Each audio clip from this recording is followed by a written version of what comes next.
Assalamualaikum warahmatullahi wabarakatuh. Selamat pagi, salam sejahtera bagi kita semua. Kita lanjutkan kuliah kita untuk fisiologi tanaman dengan sekarang membicarakan air. Air adalah komponen kehidupan yang sangat penting, tidak saja bagi tanaman, tetapi juga bagi semua makhluk yang ada di permukaan bumi ini. Air memiliki peranan yang sangat penting. Untuk tanaman, maka air memiliki peranan yang pertama sebagai penyusun protoplasma dan struktur tanaman. Kemudian yang kedua, air mengaktifkan enzim.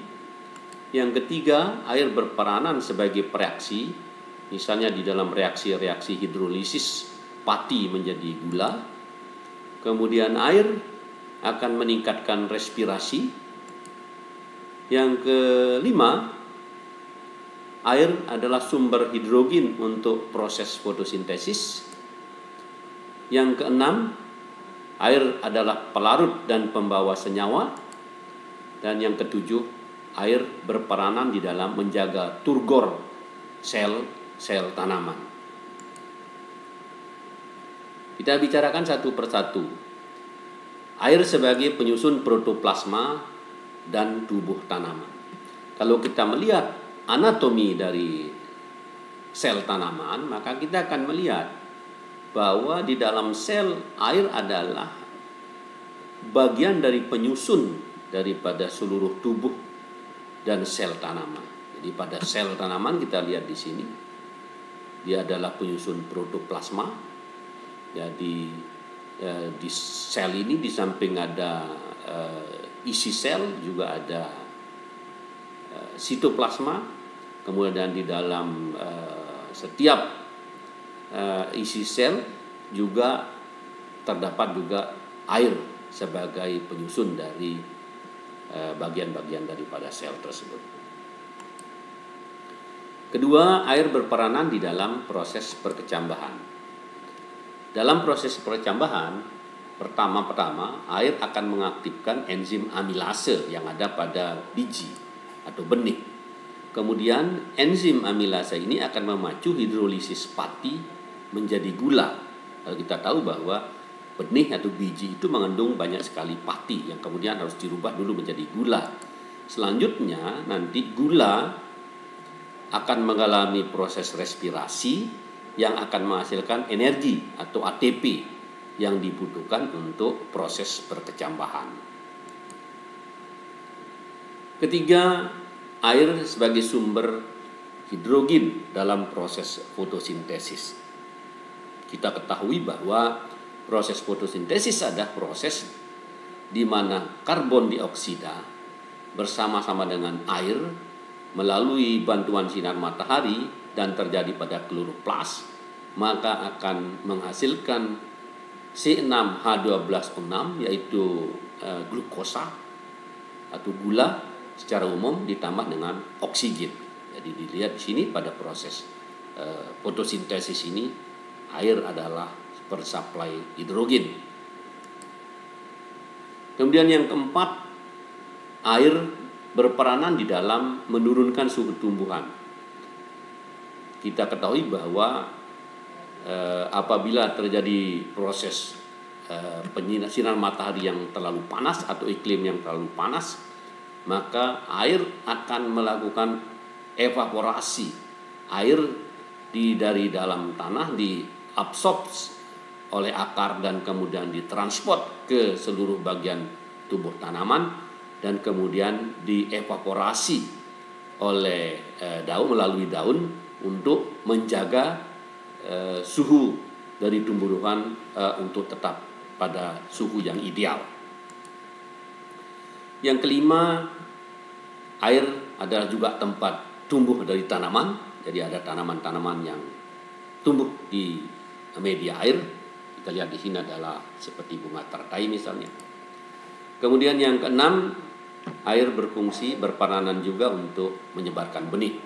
Jadi kalau kita lihat misalnya banyak sekali biji-bijian yang kemudian dialirkan oleh air, kemudian menyebar dan tumbuh pada tempat yang jauh dari tempat dia berasal.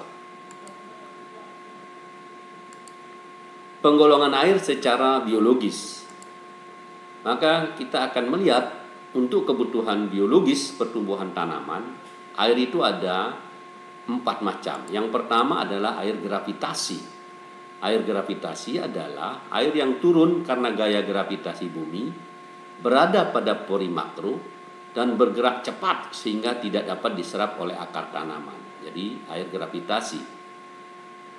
Jadi dia berada pada pori makro dan bergerak sangat cepat sekali, ditarik oleh gravitasi bumi sehingga tidak tempat atau tidak dapat diserap oleh akar. Yang kedua adalah air kapiler. Jadi air kapiler di sini yaitu air yang berada pada pori mikro dan dapat diserap oleh akar. Jadi dia berada di pori mikro, dapat diserap oleh akar. Yang ketiga adalah air higroskopis, yaitu air terikat kuat oleh partikel tanah dan tidak dapat diserap oleh akar. Jadi diikat oleh partikel tanah, diikat kuat sehingga tidak dapat diserap oleh akar. Nah, air tersedia adalah air yang dapat diserap oleh akar. Batas atasnya berada pada kapasitas lapang, yaitu sekitar 0,3 bar, minus 0,3 bar, dan batas bawah adalah yaitu titik layu tetap, yaitu sekitar minus 15 bar. Jadi air tersedia itu adalah, di sini kita bisa lihat, yaitu bisa berupa air kapiler dan juga sedikit air gravitasi. Ini bisa dimanfaatkan air oleh tanaman, yang disebut dengan air tersedia. Penyerapan air dilakukan oleh organ tanaman penyerap air yang utama, yaitu adalah akar.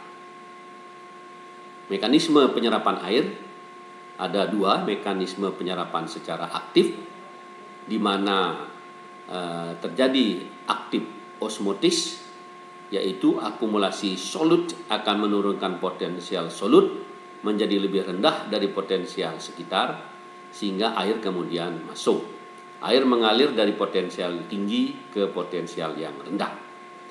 Ada juga yang kedua, yaitu adalah aktif non-osmotik, yaitu di mana ini adalah penyerapan air melalui energi respirasi. Air mengalir dari potensial rendah ke potensial yang tinggi. Kemudian mekanisme penyerapan secara pasif, yaitu terjadi akibat dari proses transpirasi. Air mengalir dari potensial yang tinggi menuju ke potensial yang rendah. Penyerapan pasif lebih besar dari penyerapan aktif. Tekanan akar tidak terjadi pada tanaman gimnospermae dan tanaman transpirasi cepat. Air eksudasi hanyalah 5% dari air transpirasi. Tanaman dengan tajuk akan menyerap air lebih besar dibanding dengan tanaman tanpa tajuk. Jadi tanaman yang masih memiliki pucuk, bila dibanding dengan tanaman yang tanpa pucuk, tanpa tajuk, maka penyerapan air akan lebih banyak pada tanaman yang memiliki tajuk atau memiliki pucuk. Pada tanaman hidrofit, air diserap melalui seluruh bagian tanaman. Jalur pengangkatan air itu ada 2 jalur. Jalur mendatar, yaitu terjadi dari bulu akar atau epidermis menuju kepada korteks, kemudian menuju kepada endodermis, dan akhirnya menuju ke silim. Selanjutnya terjadi jalur pengangkutan air secara tegak, yaitu dari bawah ke atas, yaitu yang terjadi melalui silim. Faktor-faktor yang berpengaruh di dalam penyerapan air, yang pertama adalah faktor tanaman dan yang kedua adalah faktor lingkungan. Untuk faktor tanaman, maka transpirasi, perakaran, dan metabolisme yang terjadi pada tanaman itu akan berpengaruh positif terhadap penyerapan air, Artinya di sini makin cepat laju transpirasi, makin banyak sistem perakaran, dan makin tinggi laju metabolisme, maka penyerapan air akan menjadi semakin besar.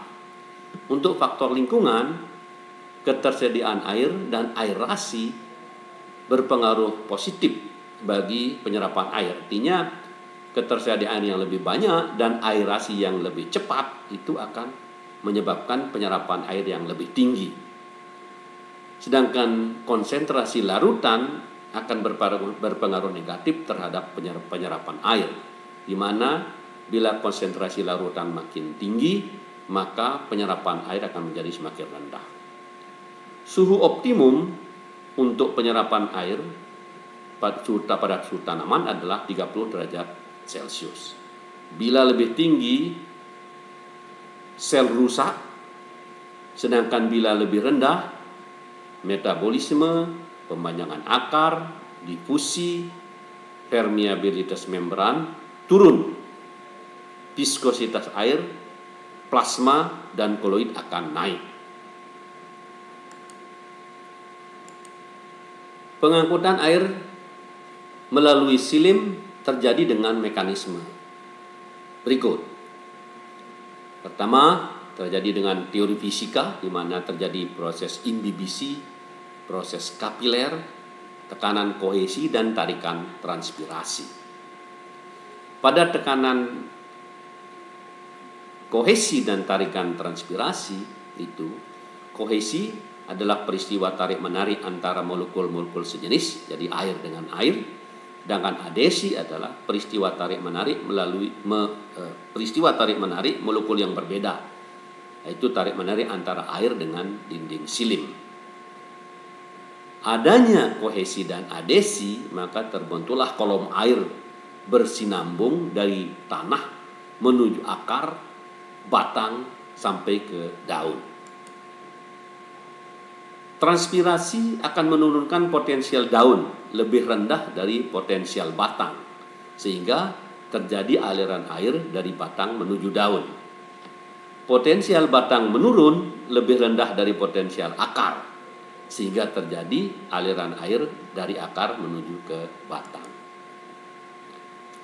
Kalau kita melihat sistem perakaran berkaitan dengan ini sangat penting, berkaitan dengan mekanisme penyerapan air. Kita ketahui tadi bahwa akar adalah merupakan organ utama di dalam penyerapan air.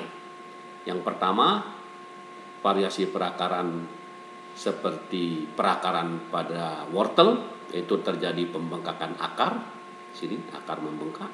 Kemudian yang kedua,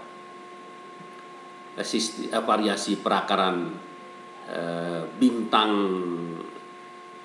memancar, sistem perakaran bintang memancar. Jadi terjadi di sini primary akar turun menembus ke bawah, bergerak dengan lebih cepat pertumbuhannya. Kemudian yang ketiga adalah variasi perakaran bunga matahari, di mana penyebaran akar terjadi secara merata.